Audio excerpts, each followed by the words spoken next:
Okay, my friend looks stupid, but hey ho. I do just look like a giant blob of hair right now. Hey guys, how's it going? Today I thought I would do a little review of Dallas. I'm holding it backwards. I thought I would do a review of Dallas Buyers Club. It is like 10 o'clock in the morning, so don't expect my brain to be with it. I watched this film quite recently actually. I got it for my birthday. I really wanted to watch it after the whole thing about the Oscars because I'd seen The Wolf of Wall Street and I really enjoyed Leonardo DiCaprio in it.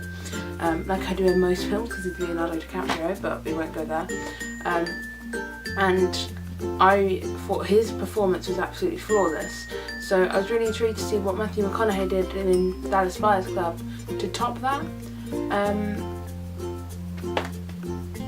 From what I could tell of the film, first of all, I do have to say that the casting for it I felt was absolutely amazing.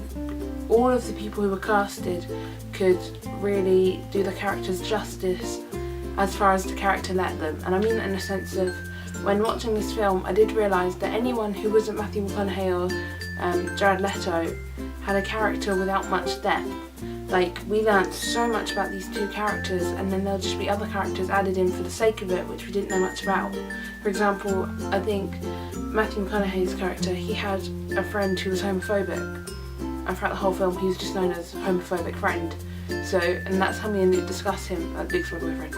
That's how me and Luke discuss him. It's like, oh yeah, and his homophobic friend who we don't really know the name of, we don't really know why he acts that way, we don't really know much about him. Which I really don't like within films. I like knowing a lot about each character, especially because it then stops me wondering. Because if there is a character and we don't know a lot about him and he does say, or her, and they say something, I kind of want to know why they say it. But that's because I'm nosy and I do film studies, so I have to analyse everything. So yeah, I didn't really like the characterisation of, I don't really know what to call them, like these secondary characters, if that makes sense. Because I can't remember the character's name, but McConaughey and Leto's characters, they were really in depth. We learned lots about them. I know that they're the two like main characters, but even, what's her name? Is it Jennifer Garner? Her character we didn't know an awful lot about. So I would have just liked to have a bit more depth on all the smaller characters. Back to speaking about the performance now, because I did get sidetracked. This is so controversial. I did enjoy McConaughey's performance. I thought that he absolutely nailed his character. Wow, that could be taken out of context.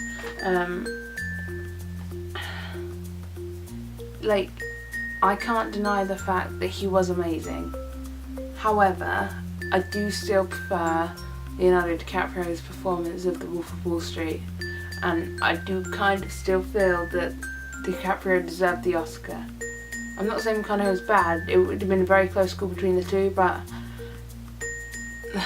there's just something about DiCaprio's performance that I felt was a bit higher. And I don't mean to kind of like start speaking about The Wolf of Wall Street in a different film to review, but I do feel like that was a big factor of why I actually watched this film. And yeah, so I do kind of feel like that needs to be mentioned, but McConaughey was still pretty damn good.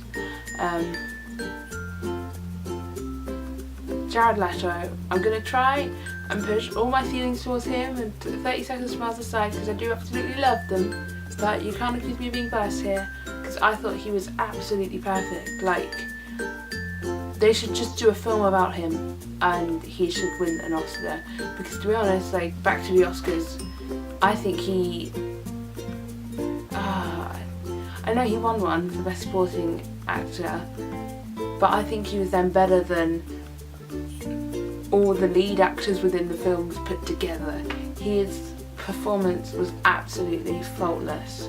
I don't even know much to say about it, because you really do have to watch the film to kind of understand where I'm coming from. But it was to the point where the first half an hour that he was in the film, I didn't even realise it was him. It was literally method acting at its finest, and I can't even get over that. I think that's one of the main reasons I really enjoyed this film, was probably just because of Leto's performance. It was something that I don't think I've ever seen before. Back to another film he did Chapter 27, which got really heavily criticised for kind of like its storyline and everything, but again you can see how he physically changes to play that role in the same way he kind of physically changes to play this role. Not only that, everything about him changed, the way he carried himself, the way he spoke, and it didn't look like an actor playing the part, it looked like just a person. They got a genuine person, I don't know where, they found a genuine person and they just like thrown him into this film, and it was just amazing. If you're not even going to watch it because, I don't know, say you're homophobic, you don't want to watch it, or you're an idiot and you don't want to watch it, you just don't want to watch it for Jared Leto. Sounds again really odd, but his performance is absolutely incredible. Okay, yeah, I could do like a 15-minute video on just why I love him, but we won't get into that.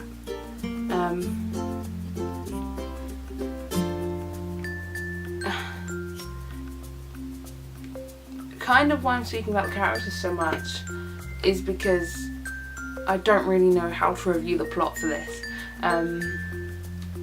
which is why I'm now pausing a lot, because I don't really know what to say. It is based on a true story, so I don't feel like I can criticise any part of it. Like, I can't exactly go, oh yeah, and then there should have been an explosion. No, because then that would be less of a true story. I really enjoy true story films, but I like them to stay really true to the events, and I'm not sure how true this is. I've not done my research yet. But I don't know. The storyline was still interesting. It was still enjoyable. It felt very slow to start, but it was kind of like, as soon as Rayon, I don't know how to pronounce it, Leto's character, was introduced, then the story kind of built up a lot, it gained a lot of energy, it became very, well, it was already interesting, but it became like more interesting, but before that it was just a bit like, I don't really know what's going on, okay, like, you didn't really know how to react, it just felt very slow to start, I guess that's what I'm trying to say, but it did then kind of quicken up, and then it does become a lot more interesting. I think you've just got to stick with it, because me and Luke tried watching it once before, and I think we got about 5 minutes in and stopped, because we were just a bit like, we don't know what's happening, it's not really enjoyable, we'll watch it another day. But if you just get past like the first 10 minutes or so, then I promise you the story will pick up a little bit. So yeah, and I have awkwardly finished all of my points, and I'm pretty sure half this video is me speaking about Jared Leto. Okay, overall though, I would probably give it, I feel like I should always do a star rating, but I think I'd only give it like 4.5 stars. It was very good, but I think the lack of other characters' depth really let it down a bit. But yeah, other than that, it's pretty good. Watch it. Pretty much. Give it a try. If you don't like it, you don't like it. If you do like it, you're smart. I realise how big of a douche that makes me sound. But yeah, and my mum's also in, so I don't really want her calling up the stairs halfway through this video. So I will now leave. Okay, I was going to say I'll see you soon, but I don't really see you. But I could pretend to see you soon. Oh, see you again. Oh, I'm such a knobhead. Okay, bye.